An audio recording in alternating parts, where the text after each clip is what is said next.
Hello guys, welcome back to my channel.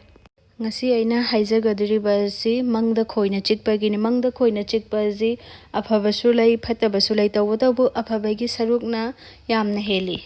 Ahan bada ai aphabagi ana haijage sida makhal khara leiri aphabagi ekoina personal growth lakpa yai aduga self discovery amasung tawruba thabak amagi positive outcome lakpagi chance wangi chaukhatpa aphaba oirakpagi symbol amani aduga teamwork tawba kanaba phangani anauba thabak tawbada kanaba piri aduga negative tha hairagana punsida problem macha macha khara thoklakpa yai haujiki punsida anakpana haibadi nangonda nakna lairiba miduna nangbo hurt tawba yai yamna thajaba mina betray tawba yai relationship da khara careful oibagi sida hairi aduga boundary set tawba isabu protect tawnaba warning gi symbol ni negative influence kayadagi protect tawbagi matam yaure haibagi warning adu piri.